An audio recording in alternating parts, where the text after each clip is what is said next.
The heavy sawdust in the suburban Chicago warehouse caught the harsh fluorescent lighting as I walked past rows of my exclusive interior design inventory.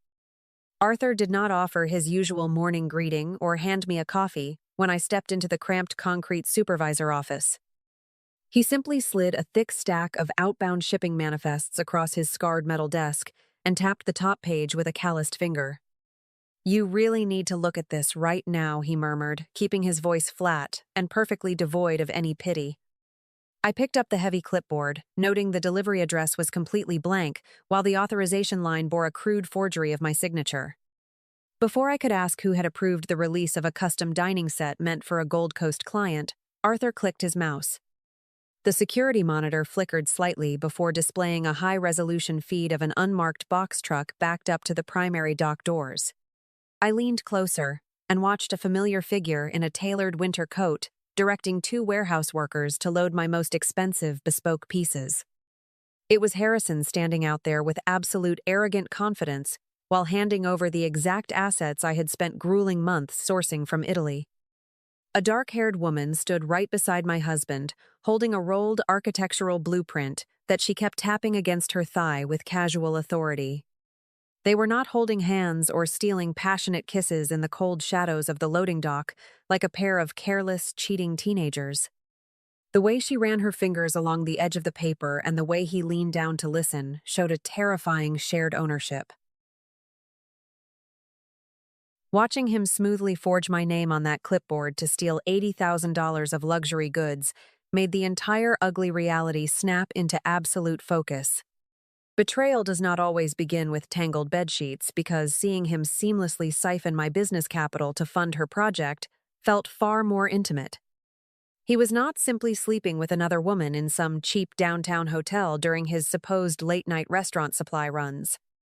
My husband was actively dismantling the financial empire I had built from scratch just to construct a shiny new throne for someone else.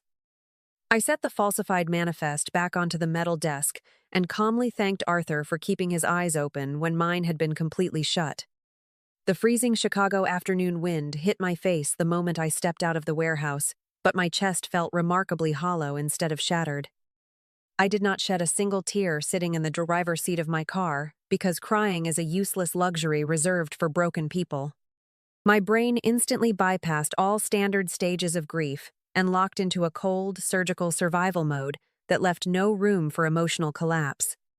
The silent drive back to our Gold Coast townhouse felt completely detached as my mind meticulously cataloged every stolen piece of furniture. I walked into my pristine custom kitchen and calmly began preparing the exact same roasted chicken dinner we ate every single Tuesday. Maintaining a perfect, convincing illusion of domestic normalcy required an immediate and total suppression of the violent anger building inside my chest.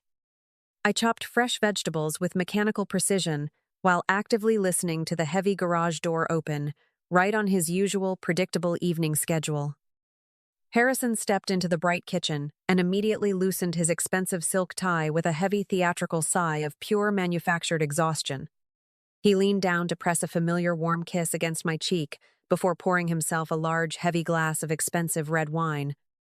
It was a brutally long day dealing with incompetent kitchen staff and delayed supplier deliveries down at the main restaurant, he complained. I smiled softly and handed him a warm plate, while smoothly agreeing that managing a high-end kitchen was incredibly demanding work. The sheer effortless ease of his daily deception was honestly the most terrifying part of watching him eat across our long dining table.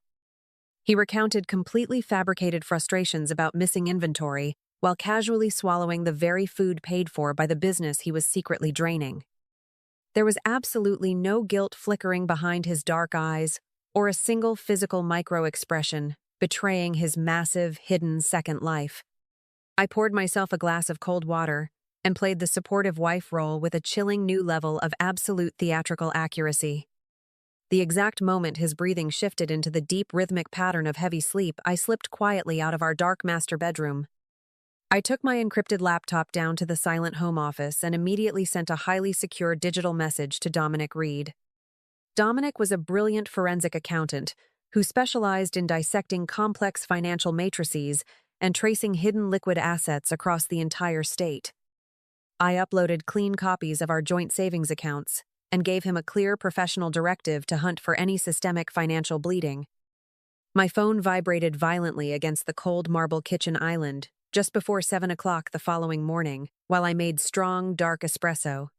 Dominic sent over a heavily encrypted preliminary spreadsheet that completely dismantled the fake domestic reality I had been blindly sleeping next to. Harrison had not just stolen those bespoke luxury chairs and tables from my warehouse to furnish his completely secret new hospitality project. He had systematically drained our shared marital wealth through a brilliant network of automated weekly wire transfers over the past 8 long months. Every single withdrawal was meticulously calculated to sit just beneath the $10,000 federal reporting threshold to avoid triggering automatic bank and IRS scrutiny. The stolen marital money was being quietly funneled directly into a newly registered corporate shell company currently operating under the name Vanguard Hospitality. Dominic attached the official state business filings clearly proving that Vanguard Hospitality was an LLC, owned solely and entirely by Victoria Pierce. She was holding all the legal cards while my husband acted as the loyal thief, smuggling out my hard-earned business capital. Victoria was a prominent, independent hospitality, public relations director in Chicago, and clearly not some innocent, naive romantic victim caught in a trap. She was a ruthless, strategic opportunist, using my husband as a highly efficient financial parasite to successfully fund her own massive hospitality ambitions. Looking at how those exact cash flows were programmed to vanish at 2 in the morning every Friday clarified everything about their partnership. I realized love might be incredibly blind, but executing long-term financial fraud requires an extremely cold and completely sober mathematical calculation. They were secretly pooling my stolen capital and my exclusive inventory to build a massive flagship dining space located right in River North. Victoria wanted a prestigious high-end restaurant without risking a single dollar of her own carefully protected personal wealth in the risky process. Harrison wanted to establish an independent culinary empire completely free from my financial shadow and my legal ownership rights over his future profits. They were building their shiny new dream life brick by stolen brick, but they had severely underestimated the architect they were stealing from. The heavy glass doors of Valerie Stanton's downtown Chicago corner office shut silently behind me as I handed over Dominic's explosive forensic accounting files. Valerie meticulously flipped through the thick stack of bank transfers and fake warehouse manifests without showing a single trace of surprise on her sharp features. Under strict Illinois state law, every single dollar created during a marriage is considered joint property, regardless of whose name sits on the specific account. Your husband legally committed a severe dissipation of marital assets by funneling your shared wealth into Vanguard Hospitality. She tapped the financial documents with absolute clinical precision. We are not going to confront him with a messy emotional argument or send angry dramatic text messages that give them time to hide the stolen funds. Valerie drafted a highly aggressive legal strategy focused entirely on filing a secret temporary restraining order directly with the Chicago Financial Circuit Court. This targeted legal strike would instantly freeze every single bank account tied to Victoria Pierce and legally lock down the stolen furniture at their new location. We will let them confidently finish building their beautiful, expensive restaurant using your money before we completely rip the financial floor right out from under them. Returning to our Gold Coast townhouse later that evening felt like stepping onto a carefully constructed theatrical stage where we both played our designated deceptive roles. Harrison stood by the marble kitchen island pouring his usual glass of expensive red wine while casually complaining about a fictional delayed shipment from a fake vendor. I am putting together a really massive surprise for our future, he promised smoothly while wrapping his arm around my waist in a perfect display of affection. Our future is definitely going to look completely different than anything we had ever planned. I smiled back into his dark eyes while sipping my cold water. Watching him confidently promise me a beautiful future while actively funding a massive secret business with another woman clarified the absolute depth of his arrogant delusion. I knew exactly what his grand surprise was going to be, because men like him always secure their shiny new lifeboat before officially sinking the old ship. He fully intended to hand me divorce papers the exact same week. Vanguard Hospitality hosted its exclusive grand opening event in the trendy River North District. His arrogant timeline relied entirely on my continued blissful ignorance, but my attorney had already successfully submitted the sealed emergency freezing orders to the state judge. The official court documents were stamped and fully processed by the following afternoon, legally transforming his new hospitality empire into a completely frozen financial crime scene. Valerie secured the necessary legal signatures required to dispatch 2 aggressive process servers to their highly anticipated private soft opening, scheduled for the very next evening. Harrison and Victoria were currently spending thousands of stolen dollars on premium champagne and expensive caviar, completely unaware that their corporate bank accounts were already dead. The legal bomb was firmly planted right under their pristine new marble tables, and I was ready to personally press the detonator in front of everyone. Building a solid, ironclad legal trap requires an immense amount of absolute silence, because the slightest hint of suspicion will always cause guilty people to scatter. I calmly ironed the dark designer dress I planned to wear to their fake restaurant opening while listening to him happily hum a tune in the master bathroom. Tomorrow night, they would finally realize that stealing from a highly organized woman is the most expensive mistake an arrogant parasite can ever possibly make. The heavy glass doors of Vanguard Hospitality swung open, revealing a modern dining room bathed in expensive, warm amber lighting. Harrison and Victoria stood proudly near the marble center bar, holding champagne flutes, welcoming their private circle of exclusive investors. They had furnished the massive open floor plan using the stolen bespoke Italian leather chairs and custom velvet booths missing from my warehouse. I walked straight past the highly confused young hostess with 2 large, intimidating legal process servers flanking me closely.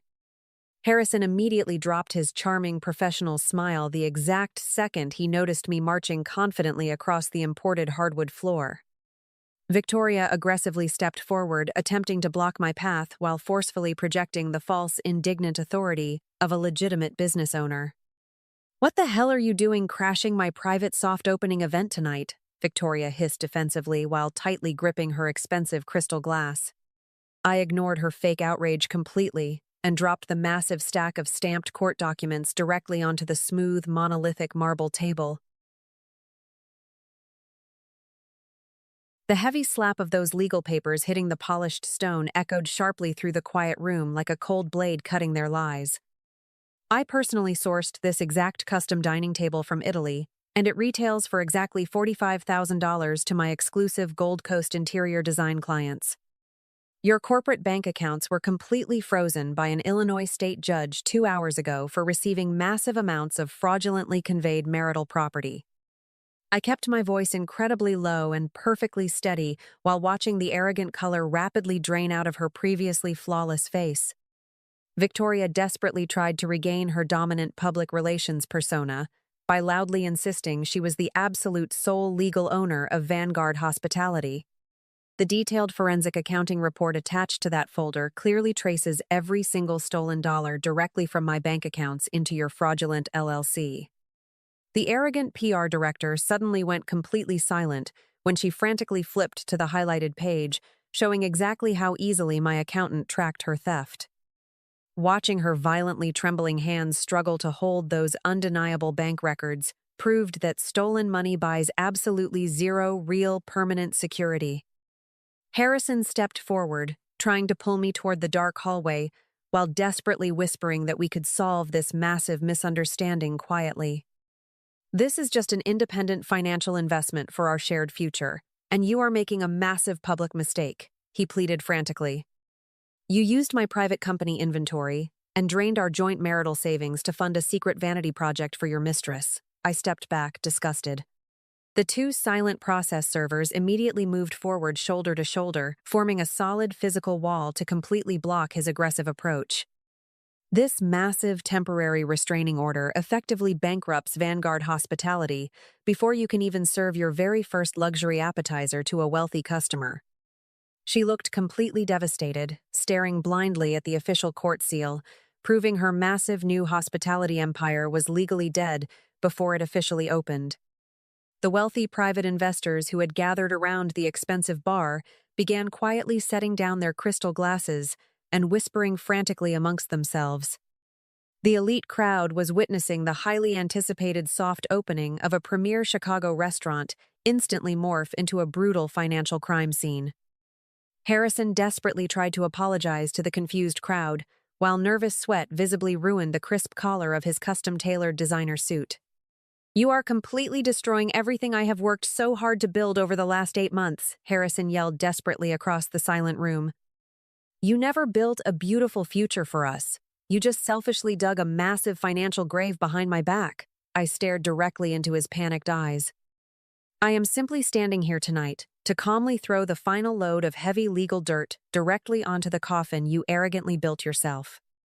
I completely turned my back on his pathetic, stuttering excuses and confidently walked out the heavy glass doors, leaving their shattered illusion behind me. The wealthy guests were already calling their lawyers and quietly slipping out the side exits to avoid an active fraud investigation. The freezing cold city wind hit my face, but for the very first time, I felt an overwhelming sense of absolute clarity. Stepping into my car, I finally recognized that true supremacy is quietly executing a perfect legal demolition.